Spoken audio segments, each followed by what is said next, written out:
नमस्कार, state live में आप सभी का स्वागत है। मैं हूं आपके साथ सपना नौवार। शुरुआत करते हैं बुलेटिन की। बात करेंगे बिहार की। बिहार के मुख्यमंत्री नीतीश कुमार दरभंगा में मिथिला संस्कृत स्नातकोत्तर अध्ययन एवं शोध संस्थान के परिसर में आयोजित कार्यक्रम स्थल से 3,463.2 करोड़ रुपए लागत की कुल 97 योजनाओं का शिलापट अनावरण कर रिमोट के माध्यम से उद्घाटन एवं शिलान्यास किया। इसमें 96.47 करोड़ रुपए की लागत से कुल 36 विकासात्मक योजनाओं का उद्घाटन एवं 3,366.73 करोड़ रुपए की लागत की 61 योजनाओं का शिलान्यास किया गया। इसमें प्रगति यात्रा के दौरान जिले के विकास के लिए घोषित योजनाओं का शिलान्यास भी शामिल है। इन योजनाओं से जिले में विकास कार्यों को नई गति एवं दिशा मिलेगी, जिससे लोगों के जीवन स्तर में सकारात्मक सुधार होगा एवं उन्हें इसका प्रत्यक्ष लाभ प्राप्त होगा। इसके बाद मुख्यमंत्री ने मिथिला संस्कृत स्नातकोत्तर अध्ययन एवं शोध संस्थान दरभंगा के परिसर में ही आयोजित संवाद कार्यक्रम में बड़ी संख्या में मौजूद पेंशनधारी लाभुकों, जीविका दीदियों, आंगनवाड़ी सेविका, सहायिका सहित अन्य लाभुकों के साथ संवाद किया। वहां मौजूद लोगों ने मुख्यमंत्री के प्रति आभार प्रकट करते हुए कहा कि सामाजिक सुरक्षा पेंशन योजना के तहत सभी वृद्धजनों, दिव्यांगजनों एवं विधवा महिलाओं की पेंशन राशि 400 रुपये से बढ़ाकर 1100 रुपये की गई।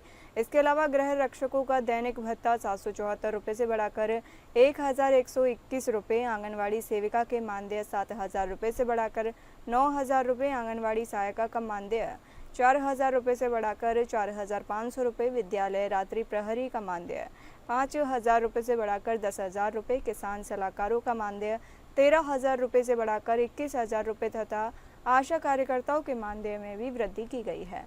इससे हम सभी लोग काफ़ी खुश हैं। घरेलू उपभोक्ताओं को 125 यूनिट बिजली फ्री करने से हम लोगों को बहुत फ़ायदा हो रहा है। इससे होने वाली बचत राशि का उपयोग हम लोग अन्य विकास कार्यों में कर रहे हैं। जीविका दीदियों ने मुख्यमंत्री को उनके लिए किए जा रहे विकास कार्यों की सराहना करते हुए धन्यवाद दिया। मुख्यमंत्री ने जीविका दीदियों से कहा कि आप सभी लोग बहुत अच्छा काम कर रही हैं, इसी प्रकार पूरी बुलंदी के साथ काम करते रहिए और आगे बढ़िए।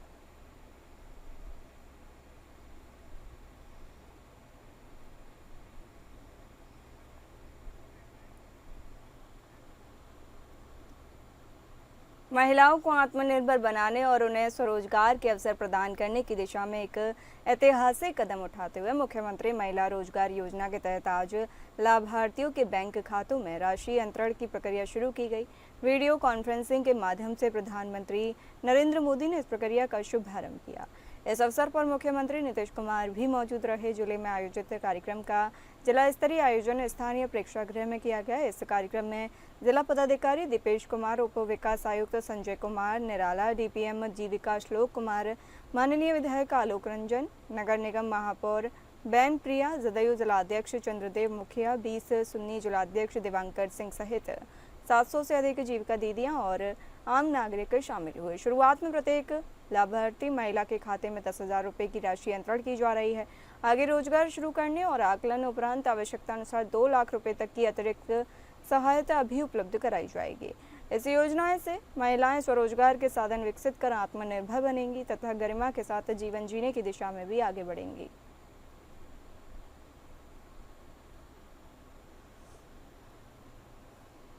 बिहार की माताओं बहनों को, यहाँ की महिलाओं को ने ही जेली है।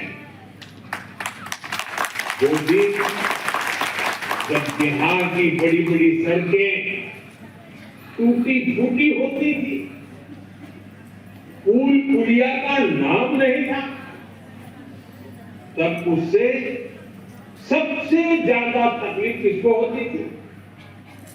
जब ऐसी कठिनाइयां होती है ना, तो हम सब जानते हैं इन सारी कठिनाइयों की सबसे पहली तकलीफ हमारी महिलाओं को उठानी पड़ती है, हमारी माताओं बहनों को उठानी पड़ती है।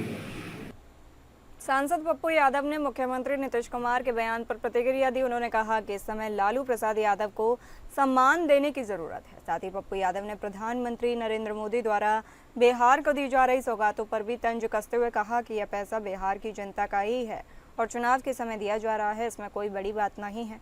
पप्पू यादव और लालू प्रसाद यादव के बीच पहले भी बयानबाजी हो चुकी है।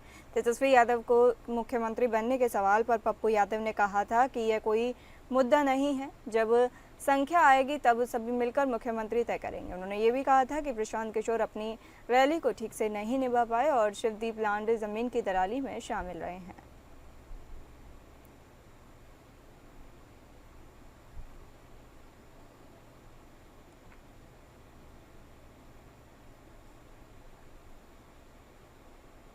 बात करेंगे झारखंड की। झारखंड में कड़ी सुरक्षा के बीच शारदीय नवरात्रि का भव्य आयोजन पूरे उत्साह के साथ किया जा रहा है। तो वहीं भारी बारिश के बावजूद कल देर शाम मुख्यमंत्री हेमंत सोरेन ने रांची में 2 प्रमुख पूजा पंडालों का उद्घाटन किया, जिनमें से रातू रोड स्थित RR स्पोर्टिंग क्लब, हरमू स्थित 5 मंदिर दुर्गा पूजा समिति का नाम शामिल है।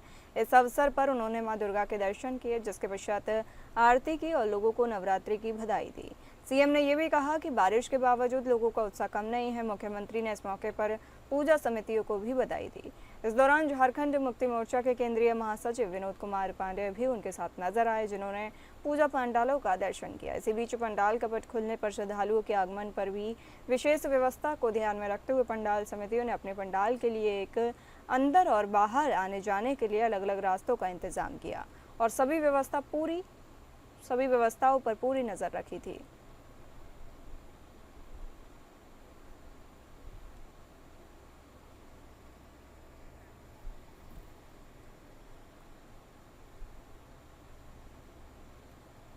राजधानी रांची में नवरात्रि के भव्य उत्सव पर रक्षा राज्य मंत्री संजय सेठ ने चंद्रशेखर आजाद क्लब दुर्ग पंडाल का उद्घाटन किया। इस दौरान भाजपा नेता रमेश सिंह बतौर पंडाल समिति के अध्यक्ष केंद्रीय मंत्री संजय सेठ को पंडाल में सनातन धर्म की आस्था का प्रतीक चिन्ह अर्पित करते हुए नजर आए।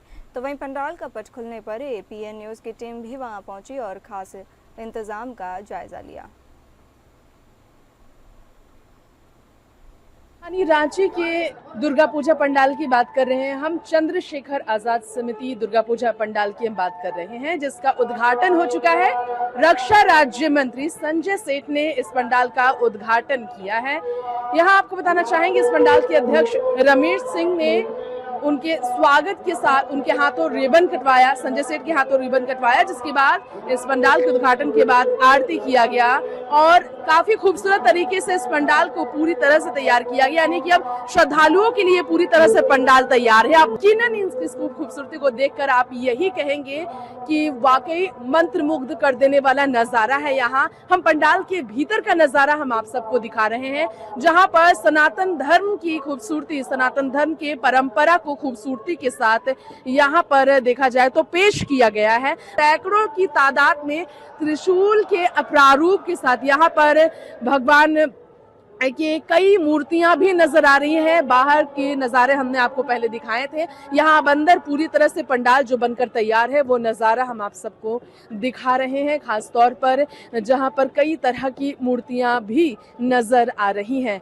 और अंदर आप माँ दुर्गा के दर्शन कर सकते हैं। आप माँ दर्शन दुर्गा जो श्रद्धालुओं के दर्शन के लिए यहाँ पर पट खोल दिया गया है। पंडाल का आज पट खुल चुका है और यहाँ पर मूर्ति विराजमान है। शीश महल का काफ़ी खूबसूरत यहाँ पर डेकोरेशन नज़र आ रहा है और इसी के साथ आप देख सकते हैं किस तरीके से संजय सेठ, रक्षा राज्य मंत्री संजय सेठ और भाजपा के नेता रमेश सिंह और तमाम वरिष्ठ नेता और कई नेता के साथ साथ कार्यकर्ता यहाँ पर मौजूद हैं। सभी यहाँ पर उद्घाटन के लिए पहुँचे हुए हैं। उद्घाटन अभी यहाँ पर हम आपको बता रहे हैं, उद्घाटन समारोह चल रहा है, जहाँ के नज़ारे हम आप सबको इस रिपोर्ट में दिखा रहे हैं खास तौर पर। इसी के साथ अगर आप ऊपर की ओर देखेंगे तो एक बार हम कहेंगे कैमरामैन से कि ऊपर भी दिखाएं और यहाँ जो शीश महल का प्रारूप तैयार किया गया है राजस्थानी, यहाँ पर आपको देखेंगे राजस्थानी परंपरा के कुछ आप यहाँ पर बारीकी से डिज़ाइंस देख पा रहे होंगे, जो छोटे छोटे शीशों के साथ कटिंग नज़र आ रही है। इसी के साथ साथ आप देख सकते हैं कि किस तरीके से रंग बिरंगे शीशे को तोड़कर किस तरीके से छोटे छोटे बारीकी डिज़ाइन के साथ सजाया गया है। तो ये आज उद्घाटन समारोह के बाद, मंदिर का पट खुलने के बाद का नज़ारा हमने आपको हमारी इस रिपोर्ट में दिखाया है, जहां कुछ देर में श्रद्धालुओं की भीड़ आएगी और यहाँ आज से पूजा पंडाल अब श्रद्धालुओं के लिए दर्शन के लिए पूरी तरह से तैयार है, उद्घाटन हो चुका है। फिलहाल क्या देखिए, अभी कुछ ही देर में हमारे आदरणीय रक्षा राज्य मंत्री संजय सेठ जी आगमन हो रहा है और बिहार से चलकर आए हमारे भाई उदयराज सुधीर सिंह, सभी के साथ मिलकर अभी हम लोग पंडाल का विधिवत उद्घाटन करेंगे। हमारे थाना प्रभारी रणविजय शर्मा सर जी हैं। प्रशासन का सहयोग, जिला पुलिस हो, उपायुक्त महोदय हो, एसएसपी सर हो, सिटी एसपी सर, पूरे जिला प्रशासन और खासकर हमारे लोअर बाजार थाना की टीम, हम सभी लोग एक परिवार की तरह आपस में तालमेल के साथ पूजा को भव्य रूप से मना रहे हैं, शांतिपूर्वक मनाएंगे। सर ने जैसे कहा कि रांची की जनता से हम लोग आग्रह करेंगे कि आप पुलिस का सहयोग करें, क्लब के लोगों का सहयोग करें और क्लब के लोग भी, आपके बच्चे हों, आपके बुजुर्ग माता पिता हों, दिव्यांग हो, आप सभी को लेकर आएँ। क्लब के लोग आपको अच्छे से सुगमता से माँ का दर्शन कराएंगे और पंडाल का भ्रमण कराएंगे। बुजुर्गों के लिए क्या कुछ स्पेशल हम लोग एक गेट रखे हैं जहाँ पे उनको लाके आराम से माँ का दर्शन कराएंगे। उन्हें आराम से, दिव्यांग हो, बच्चे हों, बूढ़े हों, सभी के लिए हम लोगों ने अलग से व्यवस्था बनाया हुआ है। क्लब के लोग हर कोई सुगमता से माँ का दर्शन करे। रांची के उपायुक्त सह जिला दंडाधिकारी मंजुनाथ भजंत्री ने शुक्रवार को ओसीसी क्लब पंडाल के उद्घाटन समारोह में मुख्य अतिथि के रूप में शामिल होकर पंडाल का शुभारंभ किया। इस अवसर पर उन्होंने दीप प्रज्वलित कर मां दुर्गा की पूजा में विशेष भाग लिया। मौके पर अपर जिला दंडाधिकारी राजेश्वर नाथ आलोक, अनुमंडल पदाधिकारी सदर उत्कर्ष कुमार, पूजा समिति के सभी सदस्यों सहित गणमान्य व्यक्ति मौजूद रहे। आपको बता दें कि उद्घाटन समारोह का आयोजन ओसीसी क्लब परिसर में किया गया, जहां पंडाल को भव्य और आकर्षक ढंग से सजाया गया था। जहां मंजुनाथ भजंत्री ने पूजा समिति के प्रयासों की सराहना की और इस आयोजन को सामाजिक एकता और सांस्कृतिक समृद्धि का प्रतीक बताया। उन्होंने कहा, ऐसे आयोजन न केवल हमारी सांस्कृतिक विरासत को संरक्षित करते हैं, बल्कि समाज में आपसी भाईचारे और समन्वय को भी बढ़ावा देते हैं। तो वहीं एसडीएम उत्कर्ष कुमार ने भी आयोजन की सफलता के लिए पूजा समिति को बधाई दी और प्रशासन की ओर से हर संभव सहयोग का आश्वासन दिया। इसके अलावा जिला प्रशासन ने इस उत्सव के दौरान सुरक्षा और यातायात व्यवस्था से संबंधित सभी आवश्यक प्रबंध किए। उपायुक्त ने नागरिकों से आग्रह किया कि वे प्रशासन द्वारा जारी दिशा निर्देशों का पालन करें ताकि उत्सव निर्बाध और सुरक्षित रूप से संपन्न हो सके।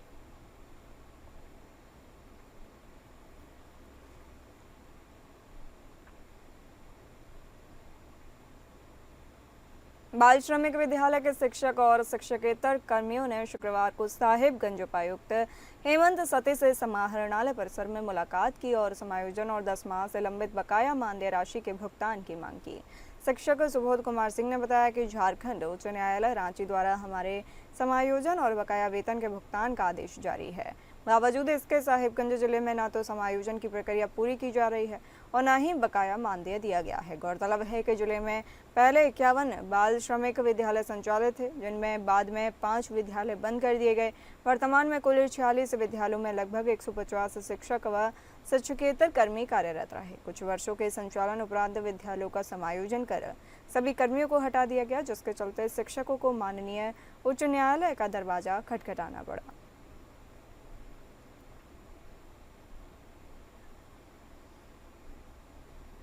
छत्तीसगढ़ के मुख्यमंत्री विष्णुदेव साय आज राजधानी रायपुर स्थित सर्किट हाउस सभागार में आयोजित छत्तीसगढ़ ओलंपिक एसोसिएशन की वार्षिक आम सभा की बैठक में शामिल हुए। इस दौरान बैठक में वर्ष 2024 से 25 की ऑडिट रिपोर्ट का अनुमोदन, वर्ष 2025 से 26 का वार्षिक बजट प्रस्तुतिकरण एवं अनुमोदन, वर्ष 2025 से 26 हेतु ऑडिटर की नियुक्ति सहित अन्य महत्वपूर्ण एजेंडा पर चर्चा की गई। छत्तीसगढ़ ओलंपिक एसोसिएशन के अध्यक्ष एवं मुख्यमंत्री विष्णुदेव साय ने कार्यक्रम को संबोधित करते हुए बड़ी घोषणा की। उन्होंने कहा कि अब छत्तीसगढ़ से ओलंपिक में भाग लेने वाले प्रतिभागियों को 21 लाख रुपए की प्रोत्साहन राशि प्रदान की जाएगी। साय ने कहा कि छत्तीसगढ़ में खेल प्रतिभाओं की कोई कमी नहीं है। इन प्रतिभाओं को पहचान दिलाने और निखारने के लिए हमारी सरकार निरंतर प्रयासरत है।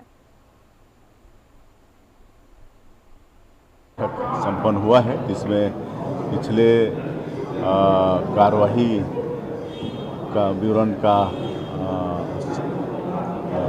सहमति भी लिया गया है और आगे क्या करने वाले हैं उस पर भी चर्चा हुई है और आगे अच्छा रहेगा। हम लोग छत्तीसगढ़ में ओलंपिक संघ के माध्यम से सभी खेलों को आगे बढ़ाएंगे। और आज एक महत्वपूर्ण घोषणा हुई, पिछले समय ये घोषणा हुई थी कि ओलंपिक में जो भी हमारे छत्तीसगढ़ का खिलाड़ी मेडल जीत कर लाएगा, अगर गोल्ड मेडल लाएगा तो 3 करोड़ और सिल्वर मेडल जीत कर लाएगा तो 2 करोड़ और कांस्य पदक जीत कर लाएगा तो 1 करोड़ शासन प्रोत्साहन स्वरूप देगी। लेकिन अब मात्र ओलंपिक में पार्टिसिपेट भी हमारा कोई खिलाड़ी करता है तो उसको प्रोत्साहन स्वरूप 21 लाख रुपये सरकार की तरफ से उनको देंगे, इसकी आज घोषणा हुई।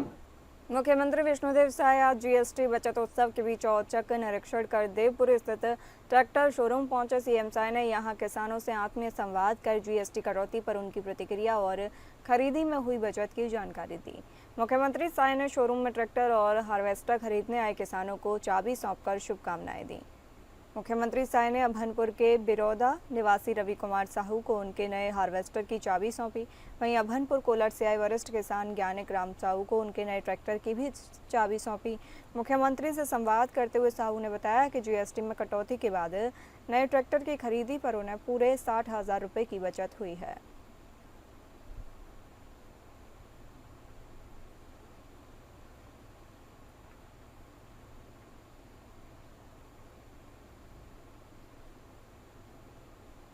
रायपुर के सांसद एवं वरिष्ठ भाजपा नेता ब्रजमोहन अग्रवाल ने शुक्रवार को जीएसटी बचत उत्सव के तहत राजधानी रायपुर के कटोरा तालाब और धमतरी रोड देवपुरी क्षेत्र में विभिन्न प्रतिष्ठानों का दौरा किया।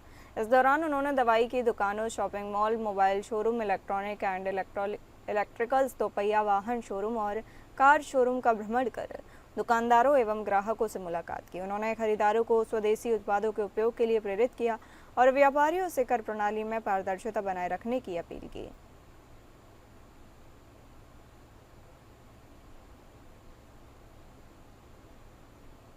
बहुत बहुत धन्यवाद कर रहे हैं सरकार का, हर चीज के लिए धन्यवाद कर रहे हैं, क्योंकि जिस चीज पे टैक्स पहले 18% था अभी 5% पे आ गया है। जो बहुत जरूरत वाली चीजें थी उनका टैक्स घट के कम हो गया है। सबसे पहले क्या मेडिकल इक्विपमेंट्स थे, फायर फाइटिंग के इक्विपमेंट्स थे, कैमरास वगैरह थे, इन सब पे टैक्स इतना कम हो गया तो लोग उसको ज्यादा यूज करेंगे। अभी पहले टैक्स बहुत कम हो गया है वही। और सबसे अच्छी बात है, जो चीज गंदी चीज थी गुटखा, पान, तंबाकू, उस पर बढ़ गया। I'm very happy about that।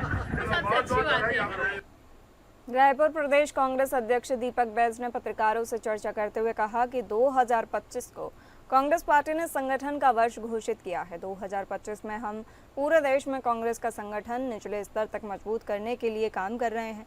Congress से संगठन सृजन का कार्य प्रदेश में भी शुरू है। हमारे मंडल अध्यक्ष और ब्लॉक अध्यक्ष और जोन गठन की प्रक्रिया पूर्णता की ओर है। एआईसीसी ने जिला अध्यक्षों की नियुक्ति के लिए 17 पर्यवेक्षकों की नियुक्ति कर दी है।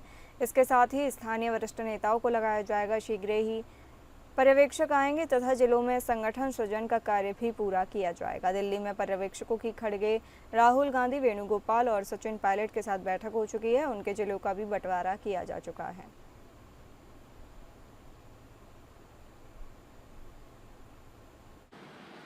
ये प्रदेश का राजधानी है और ये हाई अलर्ट जोन है।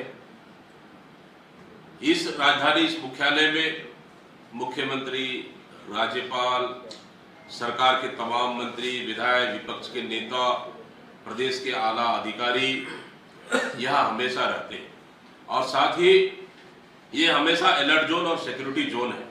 लेकिन उसके बाद अगर वहां से नक्सली आकर यहाँ रह रहे हैं, सरकार को पता नहीं है, तो इंटेलिजेंस फेलियर है। हम समझते हैं कि कहीं ना कहीं ऐसा ना हो कि और कई नक्सलियां यहाँ पे ऐसे मौजूद हो जो सरकार को पता ही नहीं। बात करेंगे हरियाणा के गुरुग्राम के झाड़सा चौक पर तेज रफ्तार थार डिवाइडर से टकरा गई, जिससे 5 लोगों की मौके पर ही मौत हो गई। यूपी नंबर की थार गाड़ी में कुल 6 लोग सवार थे, जिसमें 3 युवक और 3 युवतियां बताए जा रहे हैं, जिनमें 2 युवक और 3 युवतियों की मौके पर ही मौत हो गई, जबकि एक युवक की हालत बेहद गंभीर बताई जा रही है, जिसे निजी अस्पताल में भर्ती करवाया गया। जानकारी के मुताबिक सड़क हादसा सुबह 4:30 के करीब उस वक्त हुआ जब तेज रफ्तार थार दिल्ली से झाड़सा चौक एग्जिट नंबर 9 से नीचे की ओर जा रही थी। तभी गाड़ी का बैलेंस बिगड़ा और गाड़ी सीधे डिवाइडर से जा टकराई। हादसा इतना खौफनाक था कि थार गाड़ी के परखच्चे उड़ गए। मौके पर पहुंचे गुरुग्राम पुलिस ने मृतकों के शवों को कब्जे में लेकर मामले की जांच शुरू कर दी है। ऊपर ना झाड़सा फ्लाईओवर है, इसके पास एक थार गाड़ी एक्सीडेंट हो गया। इसके अंदर जो बता रहे 6 बंदे थे इसके अंदर, जिसमें से इन्होंने गाड़ी डिवाइडर के अंदर ठोक दी और उसके बाद ये 5 एक्सपायर हो चुके हैं अभी तक। एक का इलाज चल रहा है मेदांता के अंदर। हाँ जी। सर, इनके पारिवारिक संपर्क साधने आप परिवार से उन मोबाइल वगैरह है ना उनके, उनसे संपर्क कर रहे हैं कि भाई वो कहाँ के बंदे हैं। गाड़ी है यूपी नंबर, ये अब आइडेंटिफाई नहीं है। काफी तेज रफ्तार में गाड़ी सर। हाँ पता है भाई, काफी तेज रफ्तार में थी और गाड़ी डिवाइडर मार दी इसने और ये ऐसे एक्सपायर हो गई। बात मध्य प्रदेश की करेंगे। रीवा जिले में भू अर्जन मुआवजा राशि से जुड़ा अब तक का सबसे बड़ा घोटाला सामने आया है। अधिकारियों ने नियमों को ताक पर रखकर निजी बैंक में खाते खोले और शासन की करोड़ों रुपए की राशि उन खातों में जमा की। जांच में खुलासा हुआ है कि यह पैसा बाजार में ब्याज पर उतारा गया, जिससे बैंक और संबंधित अधिकारियों को फायदा पहुंचा। करीब 1 साल तक चली एसडीएम वैशाली जैन की जांच में अब तक 150 करोड़ रुपए से ज्यादा का खेल पकड़ा गया है। इसमें से 168 करोड़ रुपए प्रोजेक्ट डायरेक्टर के खाते में वापस भी आ चुके हैं। यह मामला उस समय सामने आया जब सीएम हेल्पलाइन में किसानों ने मुआवजा न मिलने की शिकायत दर्ज कराई। रीवा कलेक्टर प्रतिभा पाल ने पूरे मामले पर जानकारी देते हुए कहा कि बैंक प्रबंधन द्वारा जो ट्रांजैक्शन किए गए हैं वे शासन की अनुमति के बिना किए गए हैं। जांच अभी जारी है, इसलिए कुल राशि का सही आंकड़ा सामने आना बाकी है। फिलहाल जांच रिपोर्ट में अधिकारियों और बैंक प्रबंधकों की गहरी सांठगांठ की ओर इशारा कर रही है।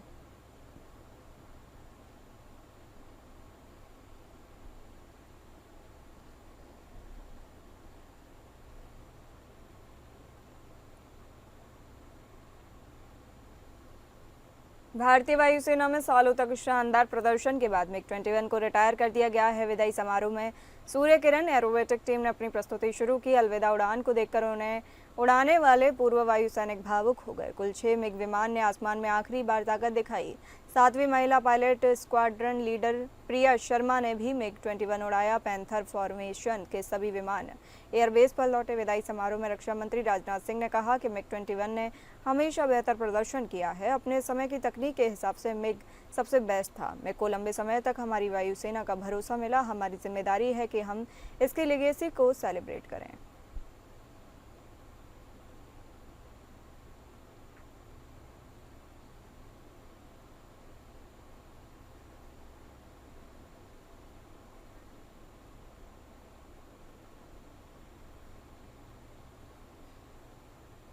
बात महाराष्ट्र की करेंगे। नवी मुंबई पुलिस द्वारा नशा मुक्त नवी मुंबई अभियान के अंतर्गत शुक्रवार को एक विशेष कार्यक्रम आयोजित किया। इस दौरान करीब 26 करोड़ 48 लाख रुपए मूल्य के मादक पदार्थों को नष्ट किया गया। कार्यक्रम में नवी मुंबई के सह आयुक्त संजय येनपुरे, अपर पुलिस आयुक्त दीपक सकोरे और विधायक मंदा महात्रे मौजूद थे। यह कार्रवाई तलोजा MIDC स्थित मुंबई वेस्ट मैनेजमेंट कंपनी परिसर में की गई। पुलिस अधिकारियों का कहना है कि इस प्रकार की कार्रवाई में समाज में नशा मुक्ति का संदेश और अधिक प्रभावी रूप से पहुंचेगा। नवी मुंबई पुलिस ने 26 करोड़ से अधिक का कीमत का जो ड्रग्स है वो यहाँ पे डिस्ट्रॉय किया है। हालांकि इसमें कई इसमें अलग अलग केसेस थे। जानते हैं जो जॉइंट सीपी सर से क्या है मामला। सर, नवी मुंबई पुलिस ने जो डिस्ट्रॉय किया है उसमें कौन कौन से अमली पदार्थ हैं और कितने करोड़ में? आज मुंबई वेस्ट मैनेजमेंट कंपनी के यहाँ पर 35 जो गुने हमारे यहाँ दाखिल हुए थे उसमें 26 करोड़ 48 लाख कीमत के गांजा, चरस, कोकेन, MD और बाकी सिंथेटिक ड्रग्स जो है तो उसका आज डिस्पोजल कमेटी के नियमों के अनुसार हुआ है। यहाँ पर जो एनवायरनमेंट फ्रेंडली टेक्नोलॉजी है और एक्सपर्टीज जो कंपनी के है उनका भी यहाँ पर उपयोग किया गया है। सर, कितने केसेस थे टोटल मिला के ऐसा जो 35 केस है वो 35 केस में से जो ड्रग्स है उसका डिस्पोजल आज किया गया है। सर, अभी युवाओं को क्या संदेश देना चाहेंगे आप? जिस तरह युवाओं को मैं आह्वान करना चाहता हूं मैत्रीपूर्ण तरीके से कि ये जो ड्रग्स है ये काफ़ी जहरीले पदार्थ है।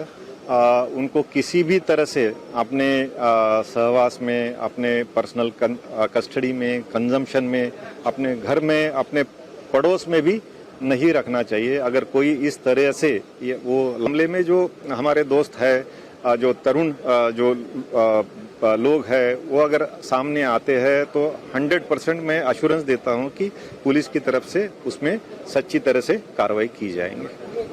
इस तरह से पुलिस नशा मुक्त अभियान की जो योजना है वो पूरी तरह चलती रहेगी और नई मुंबई पुलिस ऐसे ही अपना कार्य करती रहेगी। Camera person Sunil Soni, AP news, Navi Mumbai. फिलहाल इस बुलेटिन में इतना ही। नमस्कार।